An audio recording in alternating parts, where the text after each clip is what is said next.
Hey guys, Toffel here. Sorry once again, it's been a little while that I haven't uploaded. I've been grinding ranked pretty hard and also a bit of old school RuneScape on the side. Fucking, I'm getting addicted to that shit again. But anyway, yeah, I've been grinding ranked pretty hard. I'm currently Diamond 2. Hoping to try and get into a Challenger this season. I mean, I've been trying to do that for the last couple of years. But this season, fucking things are different, alright? I've worked out what I'm doing wrong, for the most part.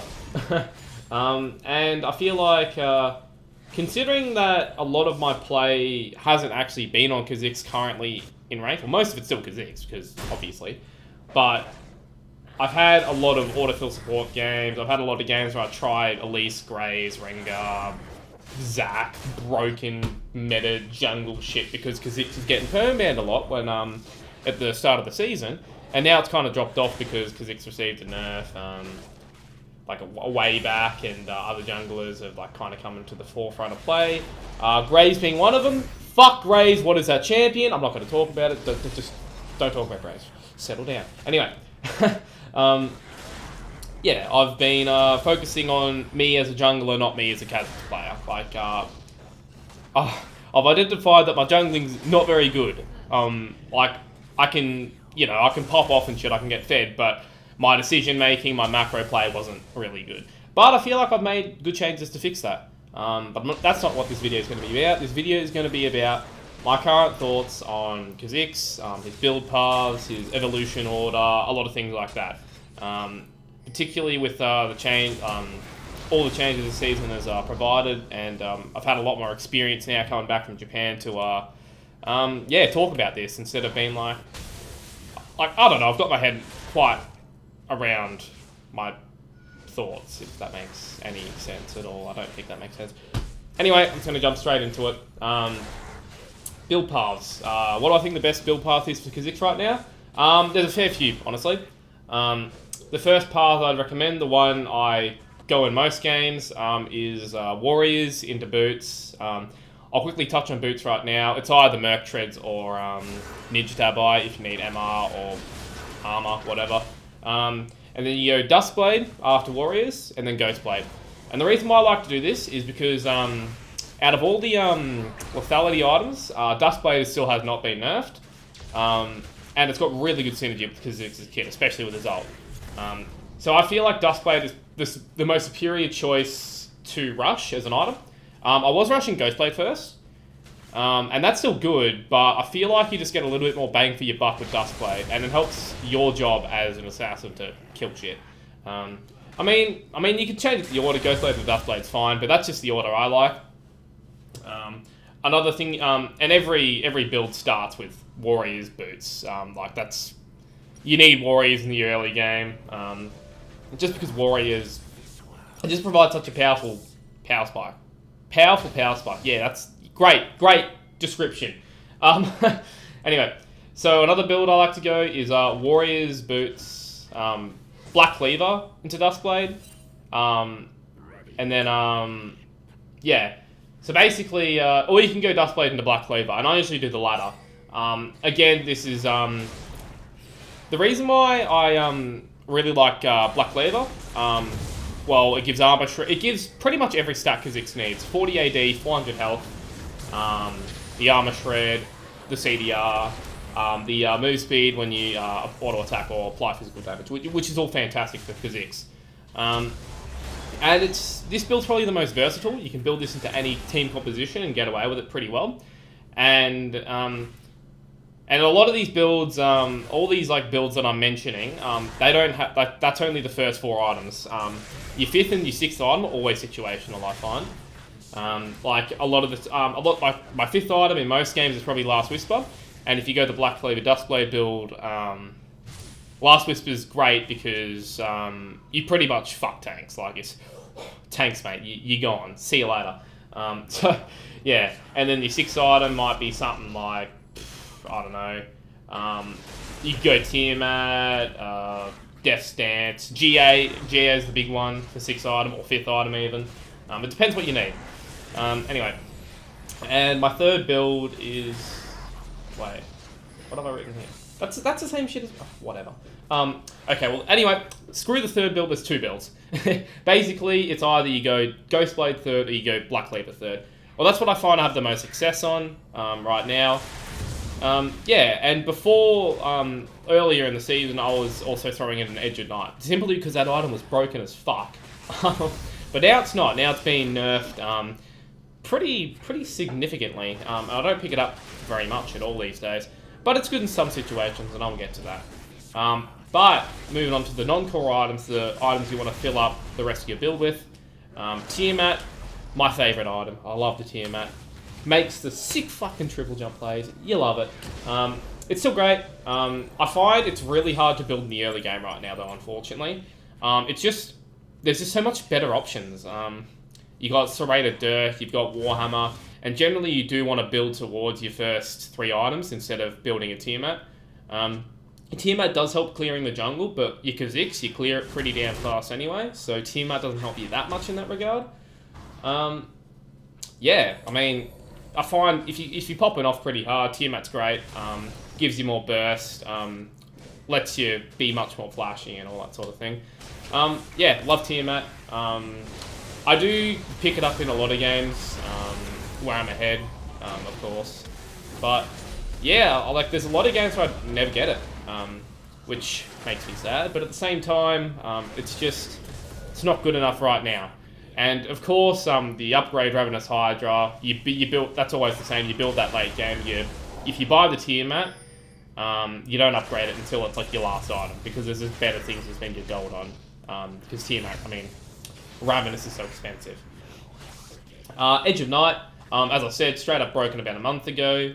Now I find it's the most useful against, if you need MR, of course, like that small bit of MR is really good, especially if you pair it with the more of MALMORTIUS. I find it's the most useful against low crowd control compositions. A good example of this, it's a good 1v1 example. Edge of Night is very good against the Vayne, because Vayne has 2 defense mechanisms, her Condemn and her Stealth. Playing Kha'Zix, if she condemns you mid-leap, you lose the fight, unless she's bad. Like, you can't get to her. I mean, you can try and ult towards her in Ghostblade, you get a lot of speed, but she just stealths, and it kites you, because it's Vayne. If you've got Edge of Night, you can just leap at her, and you've got 5 seconds to burst her, which is more than enough to kill a Vayne. And then it's like, oh, what if she ults? Well, then you ult as she ults, so she can't auto-attack you. As soon as she pops out of stealth, as long as she doesn't juke you too hard, you're sweet. If you get juked a bit, I mean, you can always, I don't know, disengage or whatever.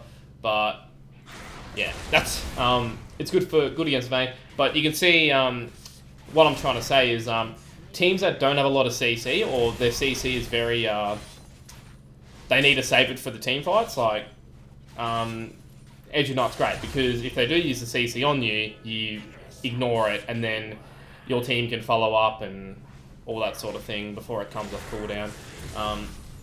But I find if you're versing a team with a lot of crowd control, or teams that are running shit like Malzahar, Mercurial Scimitar or QSS is a lot better.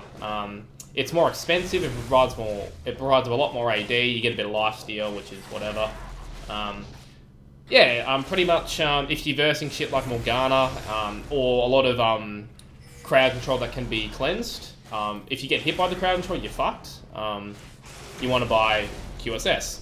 I probably wouldn't upgrade it to a Merc until late game. Pretty simple stuff. I don't actually build Mercurial Scimitar that much, or Edge of Night. I usually try, usually my builds, it's a bit hard for these items because your build path's quite limited. So you generally want a a Guardian Angel, or a Guardian Angel, Last Whisper, etc. But these are still 2 good items that you should always consider, and I'm quite guilty of not considering them sometimes. But yeah, another item which I think's really good on Kha'Zix right now, Death's Dance. I find it's best late game, where you've got a lot of damage to heal off of, and if you combine that with the tank stats, the health of Black Cleaver, and the resistances of Guardian Angel, yeah, like you get more bang for your buck with the healing. Same problem with Merc Scimitar and Edge of Night. It's hard to fit into a full build.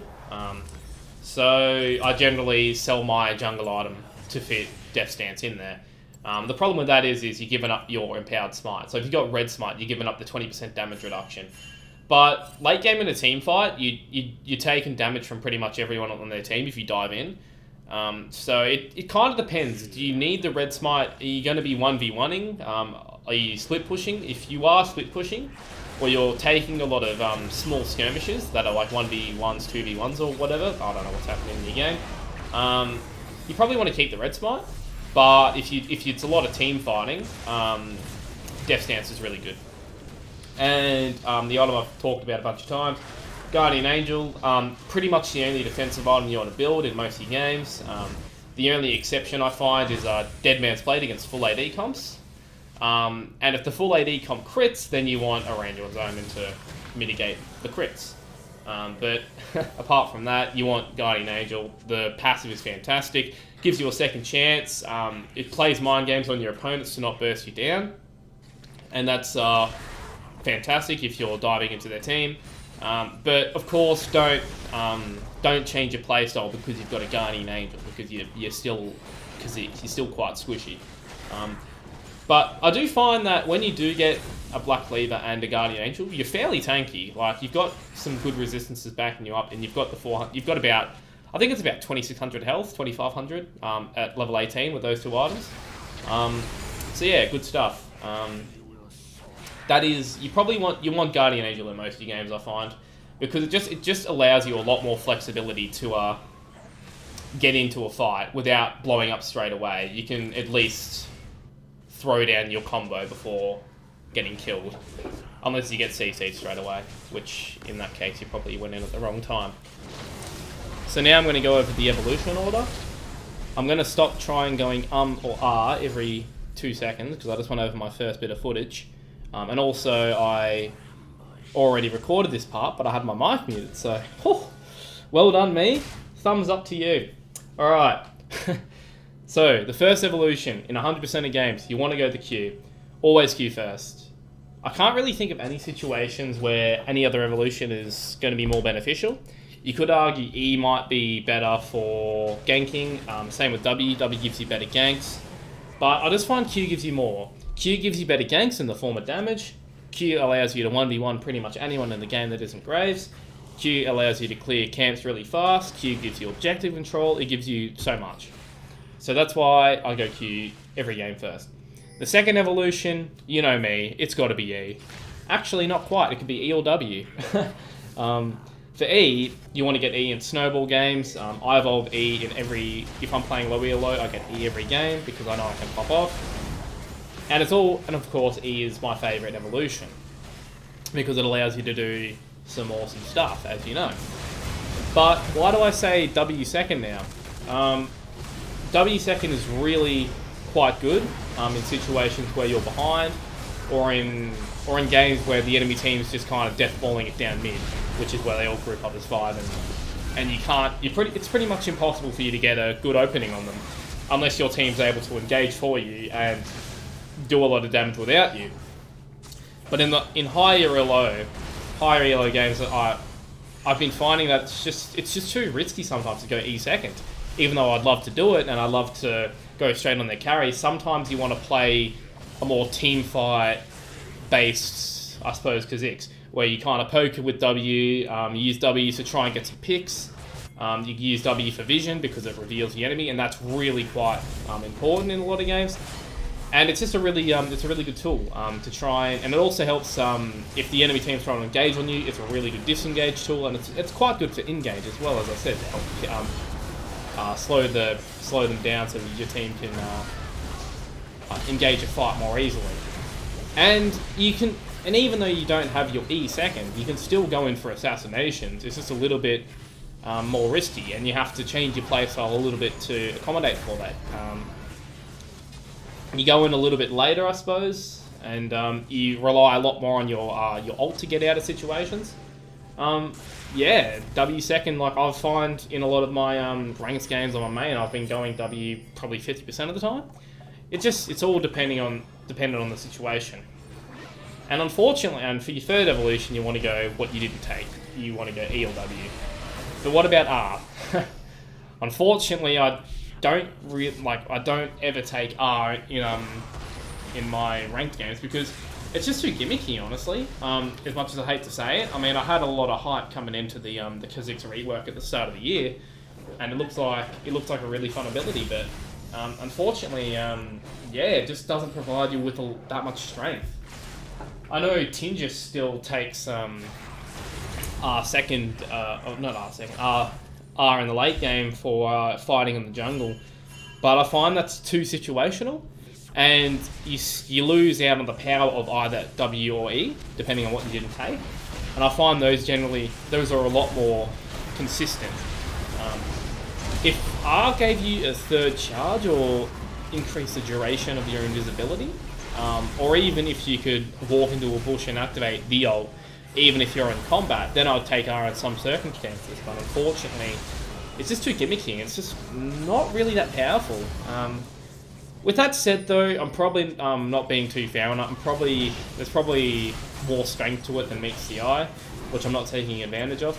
And I know a few ways to abuse this, but I feel like it's really quite risky to pull it off, and it's very quite difficult. I feel like a really good Kha'Zix player who knows what he's doing with his R. Maybe if they've got a lot better foresight than I do and know where to ward and know when someone's splitting off from the group, then you could go for a pick that way, and I could see that being very powerful. But that requires really good setup, and with sweeper wards and pink wards in the game, it's very hard to pull that off. Yeah. That's pretty much my thoughts on R. I love it, but it's just too gimmicky right now. At least for consistent play. And of course I'm going to touch on the runes and masteries. I'm just going to put my personal jungle mastery page on the screen. It's like kind of a mix of lethality, AD, a little bit of CDR, some flat armor, and scaling MR. You don't have to go my exact page. In fact, my page is probably a little bit not as efficient as just going flat AD on both your reds and your quints, but it's just what I like. It just it scales up a little bit better than the standard page, I find, and I know my damage really well with this page, and it doesn't really affect me that much, I don't think. So that's why I go this page. You don't need 5% CDR. You can go flat armor and flat MR, or a mix of whatever. But that's just what I like to run. I like to have a little bit more CDR just because it makes things a little bit quicker at the start of the game. But it's entirely not necessary, and a lot of your builds will cap out at 40 CDR. So it's kind of inefficient in that sense. But I like just to have that little bit of extra early game punch, I suppose. But it's probably not necessary, as I've said. And yeah, I've been experimenting a little bit with a full flat lethality quints and reds before. Don't do that in the jungle because your clear is just garbage. But it works fairly well in lane, honestly. You don't really notice the amount of missing AD too much. I mean, your last hitting kind of sucks a little bit, but if you can nail your last hitting fairly well without the extra AD, it's quite powerful, and you scale really well with it. But still, I wouldn't really recommend it in your ranked games because a lot of games are decided by the first 10 minutes, so you do want to have as strong of an early game as possible. And for masteries, you know me, I love Storm Raiders to bits. I feel like it's fantastic at hiding, chasing, baiting out exhaust, because then when exhaust is popped you just run away because the slow doesn't affect you when Storm Raiders is active. It's fantastic, and I feel like it's quite underrated, but there is a lot of Kha'Zix players that do run Storm Raiders. But I do have more respect for Thunderlords now, I must say, especially recently that Masteries have had some damage shaved from them. For example, Double-Edged Sword has lost 2% of the damage on it, and a few more Masteries across the board have lost that. So that little bit of damage from Thunderlords is a little bit better now, I find, because you're gaining back a little bit of the damage that was lost. which for a lot of people that's fantastic. If they were running Storm Raiders before. And I feel like Thunderlords is better into team comps that are fully squishy, whereas Storm Raiders is better against tanky compositions where the ability to kite a bit more is a lot more usable, where fights will generally be going for a lot longer. Whereas if it's a team of squishy champions, well then your fights will probably last only 2 seconds because you're going in and you're going out when you kill someone. And the 45% CDR compared to the extra lethality, go the lethality all the time pretty much. 45 CDR was a little bit better on pre-rework Kha'Zix, I find, because you didn't have the extreme CDR cooldown on your evolved Q. But now, like, you don't really get anything out of it, so it's just not worth taking, in my opinion. And Greenfather's Gift versus Dangerous Game. I think Greenfather's Gift is quite good for the same reason as Thunderlords, where you get a little bit more damage, especially the damage you lost from the previous Mastery changes, as I mentioned. But I still like Dangerous Game, but that's probably less consistent than Greenfather's Gift because you lose a bit of damage, and 3% max HP, I believe, is really quite powerful, and it applies on your Q, so that's really good. But I really like the Dangerous Game has saved me in many situations and has allowed me to make a lot of plays, particularly the mana game, because a lot of times if you're really low on mana, you get a kill, you get like 100 mana back. That's another leap in a Q, and that can mean a lot in a fight. But that's pretty much my thoughts on, build paths, evolution order, masteries, runes, and all that for Kha'Zix. Yeah. And that sums up my build paths, runes, and masteries for Kha'Zix. If you have any other questions, feel free to ask. Thanks for watching, and just for the sake of the time of making this, I'm currently Diamond 2, 34 LP. Getting there. I've still got like half a season to go before I get me ultimate placement. And yeah, that's my current mastery on Kha'Zix at the recording of this video. Because 1 million was not enough, boys. Gotta go for fucking 2 million, 10 million, 100 million. I'll be dead before I hit that. But anyway, that's alright. We'll get there eventually, boys. Anyway, thanks for watching. Catch you later.